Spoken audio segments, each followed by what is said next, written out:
ಓಂ ಶ್ರೀ ಗುರು ರಾಘವೇಂದ್ರಾಯ ನಮಃ. ನಮಸ್ಕಾರ ಫ್ರೆಂಡ್ಸ್. ಇಂದಿನ ರೀಡಿಂಗಲ್ಲಿ ರಾಯರ ಕೃಪೆಯಿಂದ ನಿಮ್ಮ ಇಷ್ಟಾರ್ಥ ನೆರವೇರುವಂಥ ಸಮಯ ಹತ್ರದಲ್ಲೇ ಇದೆಯಾ? ಮತ್ತು ಮುಂದಿನ 30 ದಿನಗಳಲ್ಲಿ ನಿಮ್ಮ ಜೀವನದಲ್ಲಿ ಯಾವೆಲ್ಲ ಒಂದು ಬದಲಾವಣೆ ಆಗ್ತಾ ಇದೆ, ಅವಕಾಶಗಳು ಏನೆಲ್ಲ ಬರ್ತಾ ಇದೆ, ಆಶೀರ್ವಾದ ಏನು ಸಿಗ್ತಾ ಇದೆ ಅನ್ನೋದನ್ನು ನೋಡೋಣ. ನಿಮ್ಮ ಜೀವನದಲ್ಲಿ ಯಾವುದೋ ಒಂದು ಆಸೆ ಬಹಳ ದಿನಗಳಿಂದ ನೆರವೇರ್ತಾ ಇಲ್ಲ, ಎಷ್ಟೇ ಪ್ರಯತ್ನ ಮಾಡಿದ್ರೂ ಆಗ್ತಾ ಇಲ್ಲ. ಹಾಗಾದರೆ ಈ ವಿಡಿಯೋನ ಕೊನೆವರೆಗೂ ಮಿಸ್ ಮಾಡದೆ ನೋಡಿ. ರಾಯರು ನಿಮಗಾಗಿ ಒಂದು ವಿಶೇಷ ಸಂದೇಶವನ್ನು ನೀಡ್ತಾ ಇದ್ದಾರೆ. ಯಾವುದೇ ಆತರ ಬೇಡ, ರಾಯರನ್ನು ಮನಸ್ಸಾರೆ ಪ್ರಾರ್ಥನೆ ಮಾಡಿ ನಿಮ್ಮ ಇಷ್ಟಾರ್ಥವನ್ನು ಮನಸ್ಸಿನಲ್ಲಿ ನೆನೆದು ನಿಮ್ಮನ್ನು ಹೆಚ್ಚು ಆಕರ್ಷಣೆ ಮಾಡುವಂಥ ಒಂದು ಕಾರ್ಡನ್ನು ಆಯ್ಕೆ ಮಾಡಿ. ನೀವು ಆಯ್ಕೆ ಮಾಡುವಂಥ ಕಾರ್ಡ್ ಮೂಲಕ ರಾಯರು ನಿಮಗೆ ನೀಡ್ತಾ ಇರೋ ಒಂದು ದೈವಿಕ ಮಾರ್ಗದರ್ಶನವನ್ನು ನಾವೀಗ ತಿಳಿದುಕೊಳ್ಳೋಣ. ಬಹಳಷ್ಟು ತೊಂದರೆಗಳಿಗೆ ಕಾರಣ ನಮ್ಮ ದೇಹದಲ್ಲಿರುವಂಥ ಒಂದು 7 ಚಕ್ರಗಳು ಆಗಿರುತ್ತೆ. ಬ್ಲಾಕೇಜ್ ಆಗೋದ್ರಿಂದ ಅದರಿಂದ ತುಂಬಾ ತೊಂದರೆಗಳಾಗ್ತಾ ಇರುತ್ತೆ. ಅದಷ್ಟೇ ಅಲ್ಲದೆ ಒಂದು ನೆಗೆಟಿವ್ ಎನರ್ಜಿ, ಒಂದು ಕೆಟ್ಟ ದೃಷ್ಟಿದೋಷ ಆಗಿರ್ಬೋದು, ಅಥವಾ ಯಾರಾದರೂ ಒಂದು ಕೆಟ್ಟದನ್ನು ಮಾಡಬೇಕು ಅನ್ನೋ ಒಂದು ಇಂಟೆನ್ಷನಿಂದ ಏನಾದರೂ ಮಾಡಿರಬಹುದು. ಅದು ಕೂಡ ಒಂದು ರೀಸನ್ ಆಗಿರುತ್ತೆ. ಮತ್ತು ಜಾತಕದಲ್ಲಿರುವಂಥ ದೋಷಗಳು, ನಿಮ್ಮ ರಾಶಿ ನಕ್ಷತ್ರದಲ್ಲಿ ಏನಾದರೂ ಒಂದು ದೋಷಗಳಿದ್ದರೆ, ನ್ಯೂಮರಾಲಜಿನಲ್ಲಿ ನಿಮ್ಮ ಲಕ್ಕಿ ನಂಬರ್ಸ್ ಯಾವುದು, ಈ ರೀತಿ ಎಲ್ಲದನ್ನು ಕೂಡ ಅನಲೈಸ್ ಮಾಡಿ ಕ್ರಿಸ್ಟಲ್ಗಳನ್ನು ಸರಿ ಹೊಂದೋ ರೀತಿ ನಿಮ್ಮ ಜಾತಕಕ್ಕೆ ಈ ಒಂದು ಬ್ರೇಸ್ಲೆಟನ್ನು ಮಾಡಿರ್ತೀವಿ. ನಿಮ್ಮ ಒಂದು ಡೇಟ್ ಆಫ್ ಬರ್ತಲ್ಲಿ ಆಗಿರ್ಬೋದು, ಅಥವಾ ನಿಮ್ಮ ಹೆಸರಲ್ಲಿ ಏನಾದರೂ ಕಾರ್ಮಿಕ್ ಇದೆಯಾ ಅಂತ ಮೊದಲು ನೋಡ್ಕೋಬೇಕಾಗುತ್ತೆ. ಕಾರ್ಮಿಕ್ ಇದ್ದರೂ ಕೂಡ ಯಾರ ಸಪೋರ್ಟ್ ಕೂಡ ನಿಮಗೆ ಸಿಗೋದಿಲ್ಲ. ಸಣ್ಣ ವಯಸ್ಸಿಂದ ಕಷ್ಟ ಬೀಳ್ತಾನೆ ಇರ್ತೀರಾ. ಯಾರು ಸಹಾಯವನ್ನು ಮಾಡೋದಿಲ್ಲ. ಸಹಾಯ ಮಾಡ್ತೀನಿ ಅಂತ ಬಂದರೂ ಕೂಡ ಅದು ಅರ್ಧದಲ್ಲೇ ನಿಂತು ಹೋಗುತ್ತೆ.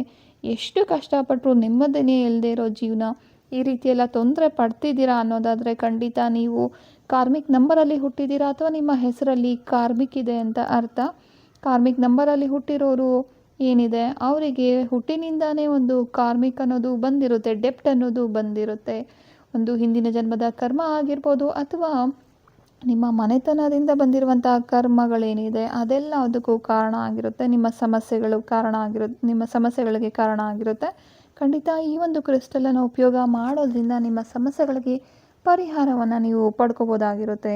ಮೊದಲನೇ ಕಾರ್ಡನ್ನು ಯಾರು ಆಯ್ಕೆ ಮಾಡ್ಕೊಂಡಿದ್ದೀರಾ ನೋಡೋಣ. ನಿಮ್ಮ ಒಂದು ಆಶೀರ್ವಾದ ಏನಿದೆ ಅನ್ನೋದನ್ನು. ಕ್ವೀನ್ ಆಫ್ ವ್ಯಾಂಡ್ಸ್ ಅಂದ್ರೆ ಒಂದು ಕಾನ್ಫಿಡೆನ್ಸ್ ಲೆವೆಲ್ ತುಂಬ ಜಾಸ್ತಿ ಆಗುತ್ತೆ, ಧೈರ್ಯ ಜಾಸ್ತಿ ಆಗುತ್ತೆ, ಲೀಡರ್ಶಿಪ್ ಸಿಗುವಂಥ ಒಂದು ಚಾನ್ಸಸ್ ಕಾಣಿಸ್ತಾ ಇದೆ. ತುಂಬ ಒಂದು ಯಶಸ್ಸು ಅನ್ನೋದು ಈ 30 ದಿನಗಳಲ್ಲಿ ನಿಮಗೆ ಸಿಗ್ತಾ ಇದೆ ಅನ್ನೋ ಒಂದು ಸೂಚನೆ ನಾವಿಲ್ಲಿ ನೋಡ್ತಾ ಇದ್ದೀವಿ. ರಾಯರ ಕೃಪೆಯಿಂದ ನೀವು ಮುಂದೆ ಸಾಗೋದಕ್ಕೆ ಬೇಕಾಗಿರುವಂತಹ ಧೈರ್ಯ ಮತ್ತು ಗೈಡೆನ್ಸ್ ಅನ್ನೋದು ಸಿಗ್ತಾ ಇದೆ. ಕರಿಯರ್ ಮತ್ತು ಬಿಸ್ನೆಸ್ ವಿಷಯದಲ್ಲಿ ನೋಡೋದಾದರೆ ಹೊಸ ಅವಕಾಶಗಳು ನಿಮ್ಮ ಕಡೆ ಬರ್ತಾ ಇದೆ. ಲೀಡರ್ಶಿಪ್ ಮತ್ತು ಅಲ್ಲಿ ಒಂದು ಟೀಮ್ ಮೆಂಬರ್ ಆಗಿ ನೀವಿದ್ದವರು ಟೀಮಲ್ಲಿ ಲೀಡ್ ಮಾಡುವಂತಹ ಒಂದು ಮಟ್ಟಕ್ಕೆ ಬರಬಹುದು. ಪ್ರಮೋಷನ್ ಸಿಗೋ ಸಾಧ್ಯತೆಗಳು ಕಾಣ್ತಾ ಇದೆ. ಯಾರಾದರೂ ಸ್ವಂತದಾಗಿ ವ್ಯವಹಾರ ಮಾಡ್ತಾ ಇದ್ದೀರಾದರೆ ಎಕ್ಸ್ಪ್ಯಾನ್ಷನ್ ಮಾಡುವಂತಹ ಒಂದು ಒಳ್ಳೆಯ ಸಮಯ ಇದಾಗಿದೆ. ನಿಮ್ಮ ಮಾತೇನಿದೆ ಬೇರೆಯವರು ರೆಕಗ್ನೈಸ್ ಮಾಡ್ತಾರೆ, ಅದಕ್ಕೆ ಅಟ್ರಾಕ್ಟ್ ಆಗ್ತಾರೆ ಅನ್ನೋದನ್ನು ನೋಡ್ತಾ ಇದ್ದೀವಿ. ಫೈನಾನ್ಸ್ ವಿಷಯದಲ್ಲಿ ಆದಾಯ ಜಾಸ್ತಿ ಆಗೋ ಸೂಚನೆ ಇದೆ. ನೀವು ಕಷ್ಟಪಟ್ಟದ್ದಕ್ಕೆ ಕೂಡ ಒಂದು ಪ್ರತಿಫಲ ಸಿಗ್ತಾ ಇದೆ. ಅನಗತ್ಯ ಖರ್ಚುಗಳೇನಿದೆ ಅದನ್ನು ಸ್ವಲ್ಪ ಕಂಟ್ರೋಲ್ ಮಾಡಿದ್ರೆ ಒಳ್ಳೆಯ ಒಂದು ಉಳಿತಾಯವನ್ನು ಈ ಒಂದು 30 ದಿನಗಳಲ್ಲಿ ನೀವು ಮಾಡಬಹುದು. ಹೊಸ ಹೂಡಿಕೆ ಮಾಡ್ತಾ ಇದ್ದೀರಾ ಅಂದರೆ ಸರಿಯಾದ ಒಂದು ಇನ್ಫಾರ್ಮೇಷನನ್ನು ತಗೊಂಡು ಮುಂದುವರಿಯೋದು ಒಳ್ಳೆಯದು. ರಿಲೇಷನ್ಶಿಪ್ ವಿಷಯದಲ್ಲಿ ನೋಡೋದಾದರೆ ನಿಮ್ಮ ಒಂದು ಅಟ್ರಾಕ್ಷನ್ ಪವರ್ ಅನ್ನೋದು ಜಾಸ್ತಿ ಆಗುತ್ತೆ. ಸಂಬಂಧದಲ್ಲಿದ್ದರೆ ಈಗಾಗಲೇ ಒಬ್ರಿಗೊಬ್ರಿಗೂ ಪ್ರೀತಿ ಮತ್ತು ಗೌರವ ಅನ್ನೋದು ಜಾಸ್ತಿ ಆಗುತ್ತೆ. ಸಿಂಗಲ್ ಆಗಿದ್ದೀರಾ ಅಂದರೆ ಒಬ್ಬ ಹೊಸದಾಗಿರುವಂಥ ವ್ಯಕ್ತಿನ ಭೇಟಿ ಮಾಡುವಂಥ ಸಾಧ್ಯತೆ ಕೂಡ ಇದೆ. ಫ್ಯಾಮಿಲಿ ವಿಷಯದಲ್ಲಿ ಕುಟುಂಬದಲ್ಲಿ ನಿಮ್ಮ ಸಲಹೆ ಏನಿದೆ ಅದಕ್ಕೆ ತುಂಬ ಇಂಪಾರ್ಟೆನ್ಸ್ ಅನ್ನೋದು ಸಿಗುತ್ತೆ. ಮನೆಯಲ್ಲಿರೋ ಒಂದು ಸಣ್ಣ ಪುಟ್ಟ ಸಮಸ್ಯೆಗಳು ಅದೆಲ್ಲದು ಕೂಡ ಪರಿಹಾರ ಕಾಣಬಹುದು. ಸ್ವಲ್ಪ ನೆಗೆಟಿವ್ ಎನರ್ಜಿ ಅನ್ನೋದು ಕಾಣಿಸ್ತಾ ಇದೆ ಅಲ್ವಾ, ಅದನ್ನು ನೀವು ಪರಿಹಾರ ಮಾಡ್ಕೋಬೇಕಾಗುತ್ತೆ. ಹೆಲ್ತ್ ಇಶ್ಯೂಸ್ ಏನಾದರೂ ಇದ್ದರೆ ಎಲ್ಲನೂ ಕಡಿಮೆ ಆಗುವಂಥ ಒಂದು ಸಮಯ ಇದಾಗಿದೆ. ಆದಷ್ಟು ರೆಸ್ಟ್ ತಗೊಳ್ಳೋದು ಒಳ್ಳೆಯದು. ಪರಿಹಾರಗಳನ್ನು ಏನು ಮಾಡ್ಬೋದು ಅಂತ ನೋಡೋದಾದರೆ ಓಂ ಶ್ರೀ ರಾಘವೇಂದ್ರಾಯ ನಮಃ ಅನ್ನೋ ಒಂದು ಮಂತ್ರವನ್ನು 108 ಬಾರಿ ಹೇಳ್ಕೊಬೋದು. ಗುರುವಾರ ಹಳದಿ ಹೂವನ್ನು ರಾಯರಿಗೆ ಅರ್ಪಣೆ ಮಾಡುವಂಥದ್ದು, ಹಳದಿ ಅಥವಾ ಕೇಸರಿ ಬಣ್ಣದ ಬಟ್ಟೆಯನ್ನು ಗುರುವಾರ ಧರಿಸ್ಕೊಳ್ಳೋದು ಕೂಡ ಒಂದು ಒಳ್ಳೆಯದು. ಕೆಲವೊಂದು ಕ್ರಿಸ್ಟಲ್ಗಳನ್ನು ಕೂಡ ನೀವು ಉಪಯೋಗ ಮಾಡ್ಬೋದು. ಸಿಟ್ರೈನ್ ಆಗಬಹುದು, ಕಾರ್ನೇಲಿಯನ್, ಈ ಒಂದು ಕ್ರಿಸ್ಟಲ್ಗಳನ್ನು ಕೈಯಲ್ಲಿ ಹಿಡಿದು ಕೆಲವೊಂದು ಅಫರ್ಮೇಷನನ್ನು ಹೇಳ್ಕೊಳ್ಳೋದ್ರಿಂದ ಈ ಸಮಸ್ಯೆಗಳೇನಾದರೂ ಇದ್ದರೆ ಅದನ್ನು ನಿವಾರಣೆ ಮಾಡೋದಕ್ಕೆ ಸಹಾಯ ಆಗುತ್ತೆ. ನೆಗೆಟಿವ್ ಎನರ್ಜೀಸ್ ಜಾಸ್ತಿ ಇದೆ, ಆರೋಗ್ಯ ಸಮಸ್ಯೆಗಳು ಕಾಡ್ತಾ ಇದೆ, ಯಾವುದೇ ಕೆಲಸ ಮಾಡೋಕ್ಕೆ ಹೋದರೂ ಅದು ಸಕ್ಸಸ್ ಅನ್ನೋದು ಆಗ್ತಾ ಇಲ್ಲ, ಅರ್ಧದಲ್ಲೇ ನಿಂತು ಹೋಗ್ತಾ ಇದೆ, ಈ ರೀತಿ ಏನಾದರೂ ಸಮಸ್ಯೆಗಳು ನಿಮ್ಮನ್ನು ಕಾಡಿಸ್ತಾ ಇದ್ದರೆ ಈ ಒಂದು ಕ್ರಿಸ್ಟಲ್ಗಳು ನಿಮಗೆ ಸಹಾಯವನ್ನು ಮಾಡುತ್ತೆ. ಇದನ್ನು ಹಾಕೊಳ್ಳೋದ್ರಿಂದ ನಿಮ್ಮ ಈಗಾಗಲೇ ಇರುವಂಥ ಒಂದು ದೃಷ್ಟಿದೋಷ ಸಮಸ್ಯೆಗಳಾಗಿರ್ಬೋದು ಅಥವಾ ಒಂದು ಬ್ಲ್ಯಾಕ್ ಮ್ಯಾಜಿಕ್ ಸಮಸ್ಯೆಗಳೇನಾದರೂ ಇದ್ದರೆ ಅದನ್ನು ರಿಮೂವ್ ಮಾಡೋದಕ್ಕೆ ಈ ಒಂದು ಕ್ರಿಸ್ಟಲ್ಗಳ ಸಹಾಯವನ್ನು ಮಾಡುತ್ತೆ. ಎರಡನೇ ಕಾರ್ಡನ್ನು ಯಾರು ಆಯ್ಕೆ ಮಾಡ್ಕೊಂಡಿದ್ದೀರಾ? ನಿಮಗೆ ಗುರುಗಳ ಆಶೀರ್ವಾದ ಅನ್ನೋದು ಸಿಗ್ತಾ ಇದೆ. ಅದು ಸಂಪ್ರದಾಯದ ವಿಷಯದಲ್ಲಾಗಿರ್ಬೋದು, ಧರ್ಮ, ಆಧ್ಯಾತ್ಮಿಕವಾಗಿ ನೀವೇನಾದರೂ ಒಂದು ಸಾಧನೆ ಮಾಡ್ತಾ ಇದ್ದೀರಾ ಅಂದರೆ ನಿಮಗೆ ಒಂದು ದೈವಿಕ ಮಾರ್ಗದರ್ಶನ ಸಿಗ್ತಾ ಇದೆ ಅನ್ನೋದನ್ನು ನೋಡ್ತಾ ಇದ್ದೀವಿ. ರಾಯರ ಸಂದೇಶ, ನೀನು ಒಬ್ಬನೇ ಅಲ್ಲ, ಸರಿಯಾದ ಮಾರ್ಗದಲ್ಲಿದೆಯಾ, ಗುರುರಾಯರ ಕೃಪೆಯಿಂದ ನಿನ್ನ ಜೀವನದಲ್ಲಿ ಶುಭ ಬದಲಾವಣೆಗಳು ಬರ್ತಾ ಇದೆ ಅನ್ನೋ ಒಂದು ಸಂದೇಶವನ್ನು ನಾವಿಲ್ಲಿ ನೋಡ್ತಾ ಇದ್ದೀವಿ. ಕರಿಯರ್ ಮತ್ತು ಬಿಸ್ನೆಸ್ ವಿಷಯದಲ್ಲಿ ನಿಮಗೆ ಯಾರೋ ಒಬ್ಬರು ತುಂಬ ಎಕ್ಸ್ಪೀರಿಯನ್ಸ್ ಆಗಿರುವಂಥ ವ್ಯಕ್ತಿ, ಎಕ್ಸ್ಪರ್ಟ್ ಇರುವಂಥವರು ಒಳ್ಳೆಯ ಗೈಡೆನ್ಸ್ ಅನ್ನೋದು ಕೊಡ್ತಾ ಇದ್ದಾರೆ. ಸರ್ಕಾರಿ ವಿಷಯದಲ್ಲಿ ಆಗಿರ್ಬೋದು, ಒಂದು ಎಜುಕೇಷನ್ ವಿಷಯದಲ್ಲಿ, ಬ್ಯಾಂಕಿಂಗ್ ವಿಷಯದಲ್ಲಿ ಅಥವಾ ಒಂದು ಧಾರ್ಮಿಕ ವಿಷಯಗಳಲ್ಲಾಗಿರ್ಬೋದು ಉತ್ತಮವಾಗಿರುವಂಥ ಅವಕಾಶಗಳು ಸಿಗ್ತಾ ಇದೆ. ಹೊಸದಾಗಿ ನೀವೇನಾದರೂ ಕಲಿಬೇಕು ಅಂತ ಅಂದ್ಕೊಳ್ತಾ ಇದ್ದೀರಾ, ಯಾವುದೋ ಒಂದು ಕೋರ್ಸನ್ನು ಸ್ಟಾರ್ಟ್ ಮಾಡಬೇಕು ಅಂತ ಅಂದ್ಕೊಳ್ತಾ ಇದ್ದೀರಾ, ಇದು ಖಂಡಿತ ಉತ್ತಮವಾಗಿರುವಂಥ ಸಮಯ. ವ್ಯವಹಾರದಲ್ಲಿ ಒಂದು ಪ್ರಾಮಾಣಿಕತೆ ಏನಿದೆ ನೀವು ಮೇಂಟೈನ್ ಮಾಡ್ತಾ ಇರುವಂಥದ್ದು, ಅದು ಒಂದು ಲಾಂಗ್ ಟೈಮಲ್ಲಿ ನಿಮಗೆ ಸಕ್ಸಸ್ ಅನ್ನೋದನ್ನು ತಂದು ಕೊಡುತ್ತೆ ಅಂತ ನೋಡ್ತಾ ಇದ್ದೀವಿ. ಫೈನಾನ್ಸ್ ವಿಷಯದಲ್ಲಿ ಒಂದು ಸ್ಟೇಬಲ್ ಆಗಿರುವಂಥ ಗ್ರೋತ್ ಈ ಒಂದು 30 ದಿನದಲ್ಲಿ ನಿಮಗೆ ಕಾಣುತ್ತೆ. ನೀವೇನಾದರೂ ಒಂದು ಲಾಂಗ್ ಟೈಮ್ ಇನ್ವೆಸ್ಟ್ಮೆಂಟ್ ಮಾಡ್ತಾ ಇದ್ದೀರಾ ಅಂದರೆ ಖಂಡಿತ ಅದಕ್ಕೂ ಕೂಡ ಒಳ್ಳೆಯ ಸಮಯ ಆಗಿದೆ. ಆದಷ್ಟು ಇನ್ಫಾರ್ಮೇಷನನ್ನು ಕಲೆಕ್ಟ್ ಮಾಡ್ಕೊಂಡು ನಂತರ ನೀವು ರಿಸ್ಕ್ ಫ್ಯಾಕ್ಟರ್ನೆಲ್ಲ ನೋಡಿ ನಂತರ ಇನ್ವೆಸ್ಟ್ ಮಾಡೋದು ಒಳ್ಳೆಯದು. ಬೇರೆಯವರ ಒಂದು ಹಿರಿಯರ ಸಲಹೆಯನ್ನು ಪಡೆಯೋದು ಕೂಡ ಉತ್ತಮವಾಗಿರುತ್ತೆ. ರಿಲೇಷನ್ಶಿಪ್ ವಿಷಯದಲ್ಲಿ ನೋಡೋದಾದರೆ ಸಂಬಂಧದಲ್ಲಿ ನಂಬಿಕೆ ಅನ್ನೋದು ಜಾಸ್ತಿ ಆಗುತ್ತೆ. ಯಾರಾದರೂ ಇನ್ನೂ ಮದುವೆ ಆಗಿಲ್ಲ, ಮದುವೆ ಆಗಬೇಕು ಅಂತ ಪ್ರಯತ್ನ ಮಾಡ್ತಿದ್ದೀರಾ ಅಂದರೆ ಅವರಿಗೆ ಒಂದು ಮದುವೆ ಯೋಗ ಅನ್ನೋದು ಕಾಣಿಸ್ತಾ ಇದೆ. ಕುಟುಂಬದ ಒಪ್ಪಿಗೆ ಜೊತೆ ಸಂಬಂಧ ಮುಂದುವರಿಯುವಂಥ ಸೂಚನೆ ಕಾಣ್ತಾ ಇದೆ. ಹಳೆಯ ಒಂದು ಮಿಸ್ಅಂಡರ್ಸ್ಟ್ಯಾಂಡಿಂಗ್ಸ್ ಏನಾದರೂ ಇದ್ದರೆ ಅದನ್ನು ಮಾತುಕತೆ ಮೂಲಕ ಬಗೆಹರಿಸ್ಕೊಳ್ಳುವಂತಹ ಒಂದು ಸಮಯ ಇದಾಗಿದೆ.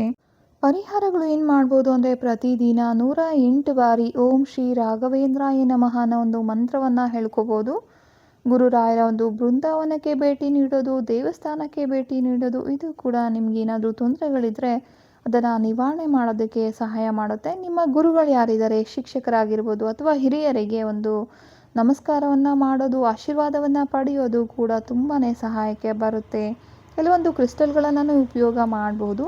ಅಮೆಥೈಸ್ಟ್ ಆಗಿರ್ಬೋದು, ಕ್ಲಿಯರ್ ಕ್ವಾರ್ಟ್ಸ್, ಸೋಡಲೈಟ್, ಈ ಒಂದು ಕ್ರಿಸ್ಟಲ್ಗಳನ್ನು ಉಪಯೋಗ ಮಾಡೋದ್ರಿಂದ ನಿಮ್ಮಲ್ಲಿರುವಂಥ ಒಂದು ಜ್ಞಾನವನ್ನು ಜಾಸ್ತಿ ಮಾಡೋದಕ್ಕೆ, ಗುರುಗಳ ಕೃಪೆಯನ್ನು ನಿಮಗೆ ಸಿಗಿಸೋದಕ್ಕೆ, ಆತ್ಮವಿಶ್ವಾಸವನ್ನು ಜಾಸ್ತಿ ಮಾಡೋದಕ್ಕೆ ಸಹಾಯವನ್ನು ಮಾಡುತ್ತೆ. ಈ ಕಾರ್ಡ್ ತುಂಬಾ ಹೇಳುವಂಥದ್ದು ಜ್ಞಾನದ ಬಗ್ಗೆ. ಈ ಒಂದು 30 ದಿನಗಳಲ್ಲಿ ತುಂಬ ಒಂದು ಜ್ಞಾನ ಅನ್ನೋದು, ಗುರುಗಳ ಆಶೀರ್ವಾದ ಅನ್ನೋದು ನಿಮಗೆ ಸಿಗ್ತಾ ಇದೆ ಅಂತ ನೋಡ್ತಾ ಇದ್ದೀವಿ. ಮೂರನೇ ಕಾರ್ಡನ್ನು ಯಾರು ಆಯ್ಕೆ ಮಾಡ್ಕೊಂಡಿದ್ದೀರಾ, ನಿಮ್ಮ ಒಂದು ಸಂದೇಶ ಏನಿದೆ ಅಂತ ನೋಡೋದಾದ್ರೆ ಮುಂದಿನ 30 ದಿನಗಳಲ್ಲಿ ಬಹಳಷ್ಟು ಒಂದು ಅವಕಾಶಗಳು ನಿಮ್ಮ ಕಡೆ ಬರ್ತಾ ಇದೆ. ಆದರೆ ಎಲ್ಲ ಒಂದು ಅವಕಾಶಗಳು ಏನಿದೆ ಅದು ಒಳ್ಳೆಯದಾಗಿರಬೇಕು ಅಂತ ಏನಿಲ್ಲ. ಅದನ್ನು ಚೂಸ್ ಮಾಡೋದು ನಿಮ್ಮ ಒಂದು ಜವಾಬ್ದಾರಿ ಆಗಿರುತ್ತೆ. ಅದರ ಬಗ್ಗೆ ಕಂಪ್ಲೀಟ್ ಡೀಟೇಲ್ಸನ್ನು ತೊಗೊಂಡ ನಂತರನೇ ಅದನ್ನು ಚೂಸ್ ಮಾಡಬೇಕು ಅನ್ನೋದನ್ನು ನೋಡ್ತಾ ಇದ್ದೀವಿ. ಕರಿಯರ್ ಮತ್ತು ಬಿಸ್ನೆಸ್ ವಿಷಯದಲ್ಲಿ ಹೊಸ ಉದ್ಯೋಗ ಅಥವಾ ವ್ಯವಹಾರದ ಅನೇಕ ಒಂದು ಅವಕಾಶಗಳು ಬರ್ತಾ ಇದೆ. ಒಂದೇ ಸಮಯದಲ್ಲಿ ಬಹಳಷ್ಟು ಯೋಜನೆಗಳನ್ನು ಮಾಡಬೇಡಿ. ಮತ್ತು ಆಕರ್ಷಕವಾಗಿ ಕಾಣೋ ಪ್ರತಿಯೊಂದು ಅವಕಾಶವೂ ಕೂಡ ನಿಮಗೆ ಫೇವರ್ಫುಲ್ ಆಗಿರುತ್ತೆ ಅನ್ನೋದು ಕೂಡ ತಪ್ಪಾಗಿರುತ್ತೆ. ಲಾಭ ಕೊಡಬೇಕು ಅಂತ ಏನಿಲ್ಲ, ಅದರಿಂದ ನೀವು ತುಂಬ ತೊಂದರೆಗಳನ್ನು ಕೂಡ ಅನುಭವ ಮಾಡಬಹುದು. ನಿರ್ಧಾರ ತೆಗೆದುಕೊಳ್ಳೋದಕ್ಕೂ ಮೊದಲು ಸಂಪೂರ್ಣವಾಗಿರುವಂತಹ ಮಾಹಿತಿಯನ್ನು ಪಡೆದ ನಂತರನೇ ನೀವು ಮುಂದುವರಿಬೇಕಾಗುತ್ತೆ. ಫೈನಾನ್ಸ್ ವಿಷಯದಲ್ಲಿ ನೋಡೋದಾದರೆ ಹಣ ಗಳಿಸುವಂಥ ಒಂದು ಹೊಸ ಅವಕಾಶಗಳು ನಿಮಗೆ ಸಿಗ್ತಾ ಇದೆ. ಯಾವುದೇ ಹೂಡಿಕೆಯನ್ನು ಪರಿಶೀಲನೆ ಮಾಡಿದ ನಂತರ ಮುಂದುವರಿಯಿರಿ ಅನ್ನೋ ಒಂದು ಎಚ್ಚರಿಕೆ ಕೂಡ ಕಾಣಿಸ್ತಿದೆ. ರಿಲೇಷನ್ಶಿಪ್ ವಿಷಯದಲ್ಲಿ ನೋಡೋದಾದರೆ ನಿಮಗೆ ಒಬ್ಬರಿಗಿಂತ ಹೆಚ್ಚು ಆಯ್ಕೆಗಳು ಕಾಣ್ತಾ ಇದೆ. ಒಂದು ಕನ್ಫ್ಯೂಷನ್ ಸ್ಟೇಟಲ್ಲಿ ನೀವು ಇರ್ತೀರಾ ಅನ್ನೋದು ತೋರಿಸ್ತಾ ಇದೆ.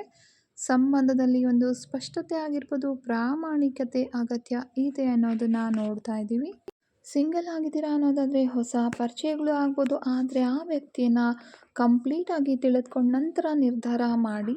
ಭಾವನೆಗಿಂತ ಆದಷ್ಟು ಕೂಡ ಒಂದು ಬುದ್ಧಿವಂತಿಕೆಯಿಂದ ಎಲ್ಲದನ್ನು ಪರಿಶೀಲನೆ ಮಾಡಬೇಕು ಅನ್ನೋದನ್ನು ನೋಡ್ತಾ ಇದ್ದೀವಿ.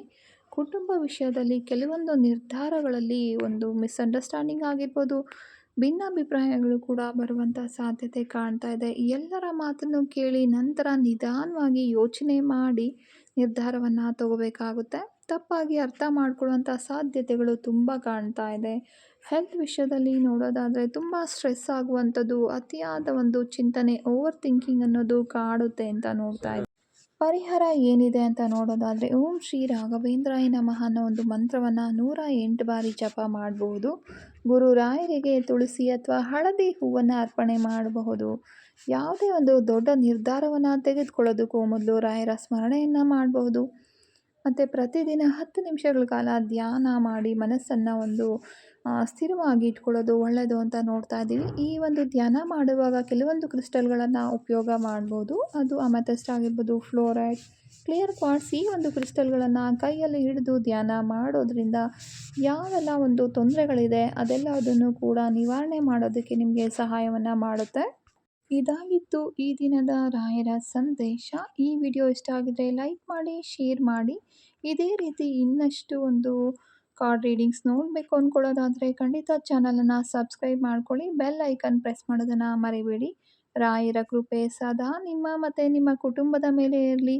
ಓಂ ಶ್ರೀ ರಾಘವೇಂದ್ರಾಯ ನಮಃ. ಮುಂದಿನ ವಿಡಿಯೋದಲ್ಲಿ ಮತ್ತೆ ಭೇಟಿಯಾಗೋಣ. ಅದುವರೆಗೂ ಮಿಸ್ಟಿಕ್ ಏರಾ ಚಾನಲ್ನಲ್ಲಿ ವಿಡಿಯೋಸನ್ನು ನೋಡ್ತಾ ಇರಿ. ನಿಮ್ಮ ಸಪೋರ್ಟ್ ನಮ್ಮ ಮೇಲೆ ಸದಾ ಹೀಗೆ ಇರಲಿ.